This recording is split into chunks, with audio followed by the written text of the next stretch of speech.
On this version of Earth, there's a red line that connects people who have done the naughty together. They're invisible to everyone except for Yun-hoop. One morning she hears some noises and uncovers the window to look outside. There's a man with tons of lines above his head trying to get a teenager with just one line in the car, but the girl is mad and runs away. At the man's house there's another woman with multiple lines, so it seems the guy has been caught in the act. When this woman tries to say hi to Yun-hoop, she immediately covers the window again. Yun-hoop watches TV with dark sunglasses on because she can see the lines even on the actors on the screen. She thinks humans shouldn't be able to see some things and reveals she's seen the lines since she was born.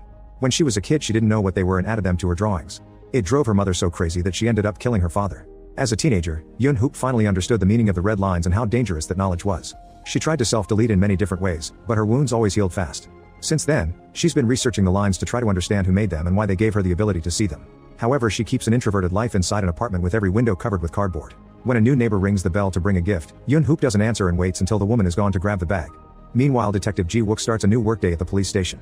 He complains about having to take care of his niece and laughs when a coworker tells him to get married. When he has a break, Ji-wook and one of the female employees sneak into the archive to get naughty. However, she kills the mood when she invites him to her wedding. At Ark High School, Ji-wook's niece Sun A is being harassed and beaten up by other girls. Hye-young holds her down with a mop and scolds her for not bringing her money. She also asks her if it was her who reported the harassment, but Sun A swears she didn't. An angry Hye-young doesn't believe her and throws her around, noticing that Sun A is smiling for some reason. Then Hye-young holds her against the edge and threatens to kill her if she reports it again. Later, Ji-wook investigates the murder of a single woman in a small apartment. A neighbor says they saw a man wearing a helmet coming to this place, but they thought it had been a delivery guy. There are no signs of naughty abuse and nothing valuable was taken, so the cops don't understand the motive. That night Yun-hoop receives another fruit gift from her neighbor. She eats it while watching the news and learns about the murdered woman, who is the second case in the neighborhood.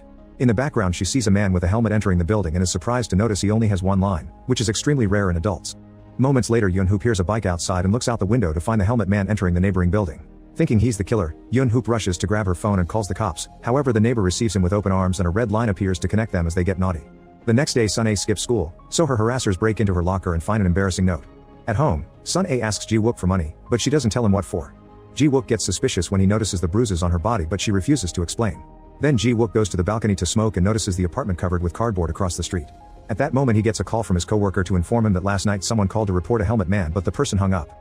The police track the call and Ji-wook realizes the address is the cardboard apartment. He immediately pays a visit and when Yun-hoop uses the peephole she notices that he has hundreds of lines. She won't open the door or talk, but luckily a neighbor passes by and tells Ji-wook that she's a recluse who won't talk to anyone. Refusing to give up, Ji-wook knocks again and explains he's here to discuss the murder, which makes Yun-hoop open the door. She explains that she mistook a random man for the killer and immediately closes the door again. That night a helmet guy with just one line enters the building. Yun-hoop hears the noise and sees him through the peephole, which she quickly covers when he turns around. In the meantime Sun A is getting texts from Hye-young asking her for more money. Getting desperate, she sits outside a bank and waits for a woman to leave the ATM. She follows her through an alley and tries to steal her bag, but she has to stop when a group of men passes by. At the police station, Ji-wook and his coworker Dong-sik put together clues and realize that both victims knew a man called Young-min. Looking at the picture, Ji-wook realizes he's the guy who told him about Yun-hoop. He wants to go out to investigate, but at that moment he gets an important call. Ji-wook rushes to the nursing home and finds his insane father on the roof. He doesn't dare to say anything and lets the nurses pull him away from the edge. Meanwhile Dong-sik goes to the building to investigate. Nobody answers the door at Young-min's place but it's open, so he goes inside. He looks around and finds a room with some strange things that weird him out. Dong-sik calls Ji-wook to tell him he's found something, but before he can explain, he's attacked from the shadows and the call ends. Young-min beats Dong-sik up and restrains him, then he puts on his helmet and glasses while saying there's only one left. Yun-hoop hears a noise and runs to the window to see the helmet guy across the street. She tries calling the police but her phone's battery is dead. Noticing that the man is going to his lover's place, Yun-hoop grabs a knife and puts on her sunglasses before finally leaving the apartment. The process is terrifying and her legs shake as she goes outside. The fear becomes so overwhelming that she passes out on the street and dreams about her mother. In the neighbor's place, Young-min takes off his helmet and looks at the lines above the woman's head. He throws her on the couch and starts choking her, saying that this is how everyone can be saved. At that moment Yun-hoop shows up and asks him to stop, but Young-min easily takes the knife from her and stabs her while mocking her. Then he goes back to choking the woman, who hits him with a pillow and makes him drop his glasses, so he desperately looks for them. When Ji-wook comes home, he finds Yun-hoop's shades on the street so he rushes into the building. Her apartment is open and Ji-wook finds her bored with all the investigation about the red lines. Then he hears a scream and looks out the window to see Young-min attacking the neighbor again. He pulls out his gun as Yun-hoop crawls toward Young-min to stab him in the leg. Young-min takes the knife and is about to stab her back, but Ji-wook shoots him down from across the street. As he dies, Young-min is happy to see the lines disappearing. While the paramedics are taking care of Yun-hoop, she remembers Young-min's last words before dying in his desperation to find the glasses. She wonders if the glasses made him see the lines. Ji-wook tries talking to her but he's interrupted when Sun A comes home and recognizes her. Later Sun A tells Ji-wook that she went to middle school with Yun-hoop and shares the story of how her mother killed her father before running away. Meanwhile Yun-hoop realizes that for the first time, seeing the lines has helped somebody. She then gets a message from a block number saying that they can see what she sees, so she should go to Ark High School. The next morning Yun Hoop can't stop staring at the text and decides to finally get her life together. She removes all the cardboard from the windows and tidies up the apartment. At school, Sun-A enters the classroom and discovers her harassers have made a mocking drawing of her on the board. Hye-young starts reading the love note she stole from Sun-A's locker, causing her to jump on her to retrieve it. The girls fight on the floor until the teacher Kyu-jin enters the classroom and pulls Hye-young away. She then takes the note and rips it. After class, Sun-A is ready to go home, but stops on her way out when she finds a pair of glasses in her locker. Meanwhile, Ji-wook still thinks there's something off about the case and visits Young Min's apartment to look for clues. At first it looks like the walls are painted red, but actually millions of lines have been drawn on them. At home, Sun-A has put on the glasses and can now see one line above her head. When Ji-wook arrives, Sun-A screams at the hundreds of lines he has. She runs out of the building, and as she wanders in the streets, Sun-A can now see the lines above everyone's heads. In the morning, Ji-wook tries to take Sun-A to school, but she's disgusted by his lines and walks away, confirming that they were the fighting people at the beginning. At school, Sun-A pays attention to the lines and notices that Kyu-jin has never been with anybody. She's also shocked to discover that teacher Sung-jin is connected to Hye-young. During class, Sun-A is shocked again when Yun Hoop is introduced as the new transfer. Still on the case, Ji-wook notices that Young Min is wearing glasses in a picture, but they're not in the evidence box. Then he goes to the school and asks Kyu-jin about Young Min, since he used to teach there until last year. Kyu-jin says that she never saw him wear glasses. On the roof, Hye-young slaps Sun-A. When she's about to do it again, Sun-A stops her and announces she won't pay her anymore. Hye-young kicks her down, but before she can do more, Yun Hoop tells her to stop. Then Hye-young threatens her by pushing her on the edge, only for Yun Hoop to grab her in return and try to bring her down too. Yun Hoop only lets go after telling Hye-young to never bother them again. The harassers leave, but Sun-A isn't happy and tells Yun Hoop not to intervene. That night, Ji-wook goes to a bar that Young Min frequented to interrogate the bartender. He learns that Young Min used to drink alone in silence, but eventually he started talking to himself a lot even though he was sober. The bartender heard him counting something and always saw him wear glasses. In the meantime, Sun-A follows Hye-young, who secretly meets with Sung-jin. Sun-A takes a picture of them as they enter a hotel and sends it to Hye-young. However, the girl replies that if this goes public, only the teacher will get in trouble because she's a minor. The next morning, Sung-jin gets a text with a picture and a blackmail note requesting 20 million in cash. He asks Hye-young about it and she tells him that Sun-A is behind it. When he returns to his desk, he finds pictures of all his affairs. Feeling more confident now that she has power, Sun-A makes more friends at school and even starts seeing Hye-young's boyfriend Chi-won after he breaks up with her. In the bathroom, Yun Hoop notices that Sun-A's glasses match Young Min's and admits she can see the lines, causing Sun-A to explain that the glasses let her see them too and how she found them. Yun Hoop tries to warn her about the dangers of the glasses and tells her that the last owner died, but Sun-A doesn't care. She asks how to get rid of a line, so Yun Hoop tells her that the other person must die. In the evening, Sun-A is trying to get busy with Chi-won, but she's interrupted by a text from Sung-jin saying he has the money. They leave the hotel and go to the mall, unaware that Hye-young is following them. It turns out she'd been in a bathroom stall and heard the conversation about the glasses. Sun-A drops her bag while she's taking pictures with her boyfriend, so Hye-young takes the chance to steal the glasses. She goes around town looking at all the lines until somebody attacks her. Sun-A notices that the glasses are missing and calls Yun Hoop, thinking she took them. However, she can't talk much because she's late for her meeting. She rushes to the school and meets with Sung-jin on the roof. He begs for mercy since he has a family, but Sun-A reminds him that he knew the other girls harassed her and he did nothing. Then Sung-jin tries to apologize, but he's interrupted by a text from his wife, who has received the pictures and is furious. Sun-A is surprised because she didn't send them, but Sung-jin doesn't believe her. At that moment, Yun Hoop arrives at the school and watches Sun-A fall from the roof, passing out when she crashes. Moments later, the doctors at the hospital try to save Sun-A. Jo-wook arrives and finds Yun Hoop, who tells him she doesn't think it's Sun-A self-deleted. The next day, Yun Hoop notices that Hae-young hasn't come to school. The other teachers see that Sung-jin hasn't come to work either. Things are tense after Sun-A's incident and an argument ensues over teachers' responsibilities when it comes to taking care of their students. After everyone calms down, Jung-woo announces he's not planning to get married anymore. Yun Hoop goes to visit Sun-A, who is kept on a respirator, but Ji-wook is there too, so she leaves without saying hi. At school, she sees Jun-sun wearing familiar glasses and takes them from him, but they're normal. Meanwhile, Jung-woo finds the magic glasses at his desk and tries them on. He sees the lines on the teachers' heads and freaks out when Ji-wook comes in with his hundreds. Ji-wook talks to Kyu-jin in private to ask for any useful information and learns that Hye-young didn't attend school today. Next, Ji-wook talks to Chi-won, who doesn't seem upset or worried. Chi-won says he didn't have an actual relationship with Sun-A and that she left the date when she noticed something was missing. Later, Ji-wook checks the security footage at the mall and sees Hae-young taking the bag. He wants to keep investigating, however his boss closes the case as self-deletion. Back to Jung-woo, he shows up at his sister Kyung-mi's house to spend the week before he moves to Canada. During dinner, he explains he broke up with his fiancée because she cheated on him. Thanks to the glasses, he realizes that his brother-in-law Byung-chul is a cheater too. The next day, Jung-woo notices connections between teachers. He asks Kyu-jin what she would do if she knew someone close to her was being cheated on. She tells him to be certain before saying anything, but that she'd also want to watch the drama. When Jung-woo goes home, he finds a neighbor's package that has been delivered to their door, so he volunteers to take it to the right apartment. He doesn't dare to ring the bell, but he does see the neighbor with dozens of lines above her head. Later, Jung-woo and Kyung-mi honor the day of their mother's death. Jung-woo's annoyed because his Byung-chul didn't come under the excuse of a business trip. The following day, a picture of Hae-young and Sung-jin starts circulating the school and Jung-woo sees the line.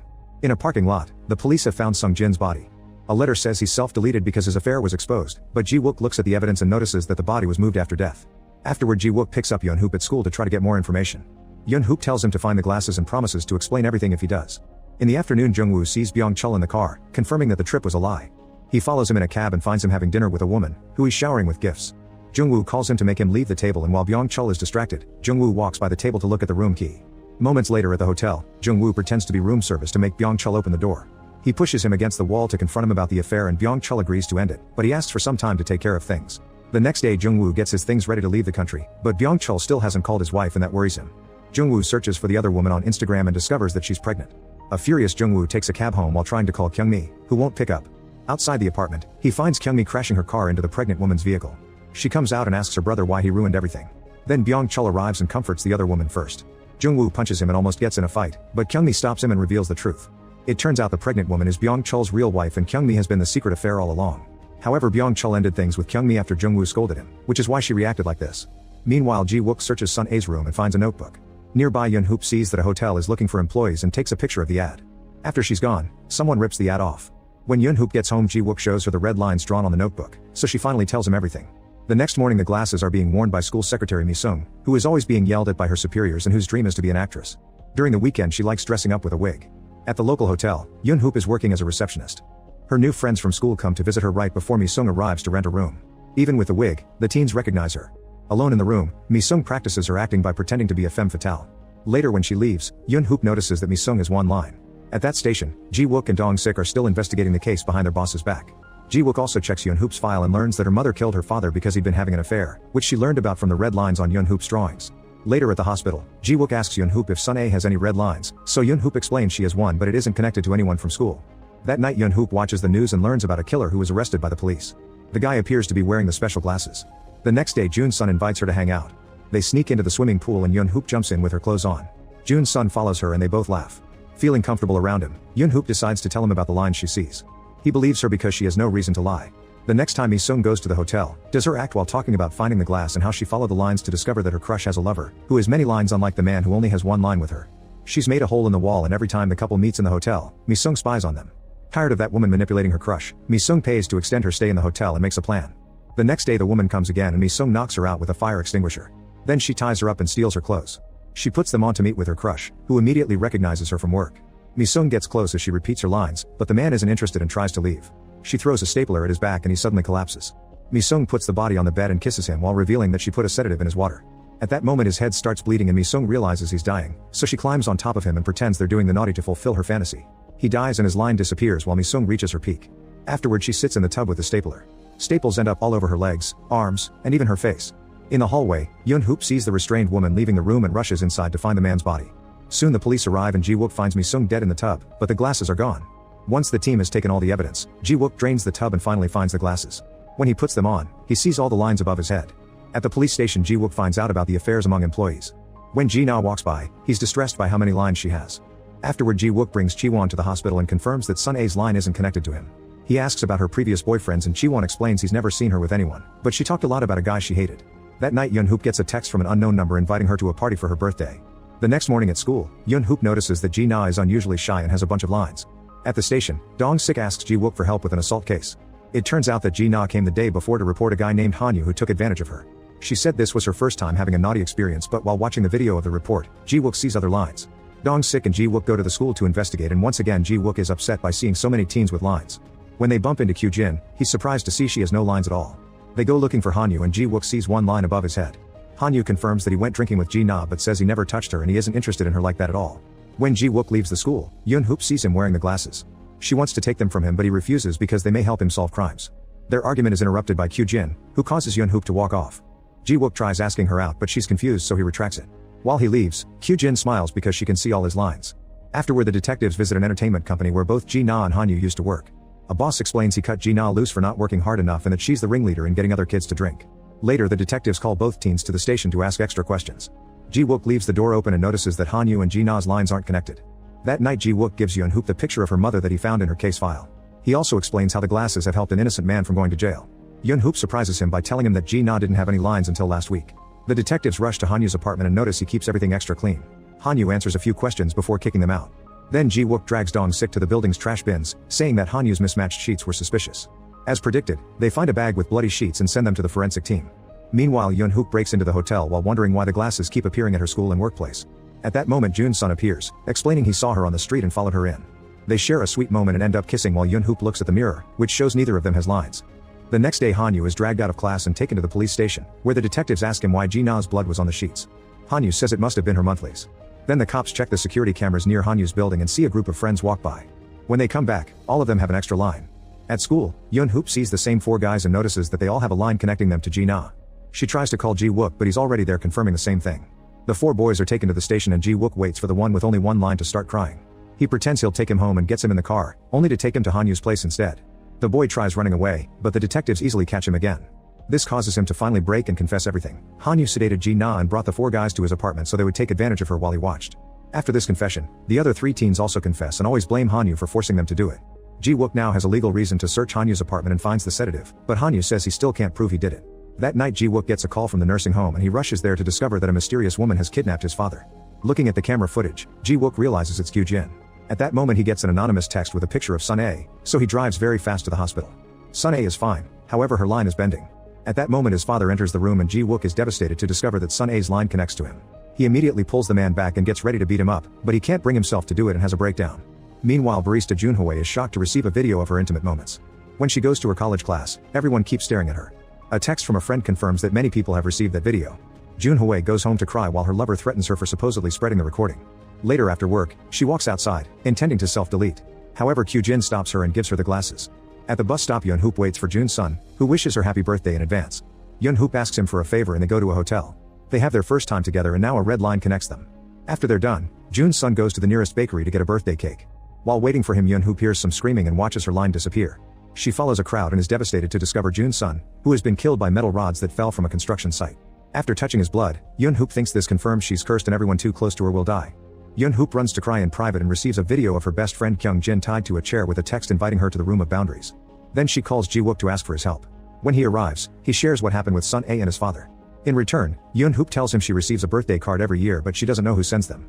Apparently this person has been counting down her birthdays and today she must do something for her 17th. Ji-wook looks at the text and wonders if Kyujin is behind this too. He's run a background check on her but couldn't find her anyway, as if she didn't exist. The duo goes to the school and notices one classroom with the lights on. They run inside and she enters the classroom first, but when he follows her, he finds the room empty. Yoon-hoop has found Kyung-jin and immediately frees her. Then the girls take the stairs but no matter how many steps they take, they keep coming back to the same floor.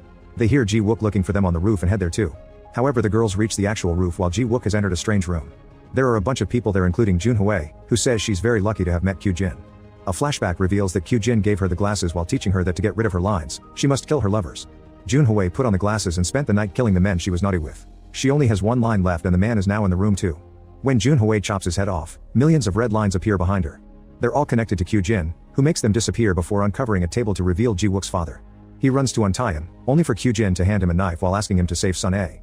Ji-wook tries attacking her instead, but she easily blocks him and takes back the knife, which she uses to kill the old man. A furious Ji-wook opens fire, however the bullets disappear into a force field and Kyujin grabs him by the neck. On the roof, Yoon-hoop tries to tell Kyung-jin about the lines, only for Kyung-jin to turn around with the glasses on.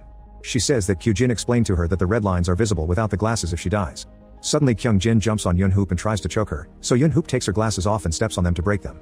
Then Kyung-jin calms down and has no idea where she is, but she notices that Yoon-hoop's eyes have changed color. To her shock, the wound on her cheek isn't closing and drops of blood float away from it. Yoon-hoop blinks and finds herself in the alternate room. She yells at Kyujin to stop, so the woman throws Ji-wook away. Kyujin says that seeing the lines is a blessing while the crowd removes their glasses and surrounds them in a circle. Then Kyujin raises a sword and tries to slash Yoon-hoop, however her mother jumps in to act as a shield. As she collapses, the mother apologizes to Yoon-hoop for making her believe it was her drawing's fault. She actually had the glasses too and that's why she killed her husband. A furious Yoon-hoop tries to attack Kyujin, who easily stabs her with the sword. Her blood starts floating up, so Kyujin raises her body too and makes a bunch of red lines burst out of her. These lines connect to a huge red ball made of lines while Kyujin explains that Yoon-hoop's death will give the seeing gift to all humanity. Once the ball is big enough, Yoon-hoop collapses. Kyujin tries to control the ball, which begins to glow until it explodes. The crowd gasps as the lines start covering the whole world. Yoon-hoop uses the distraction to slash Kyujin's face and stab her chest. However Kyujin says it's too late before falling dead. Then the crowd snaps out of their trance, not understanding what is happening. Everyone screams and runs around in panic. They bump into Ji-wook and make him drop his glasses. With another blink, Ji-wook, Yoon-hoop, and Kyung-jin appear on the normal roof, but the ceiling is still red. Ji-wook tries to grab the glasses but the girls stop him and the glasses fall off the building. On the streets, all the citizens are freaking out because everyone can see the lines now. Sometime later, everyone on the train is wearing shades to avoid seeing the lines and Yoon-hoop finally feels normal. Sun-ae has woken up from her coma without her line. Yun Hoop visits Jun's son's grave and hears someone calling her name. It turns out to be Kyu Jin. Make sure to subscribe and turn on notifications so you can watch more videos like this. Thanks for watching.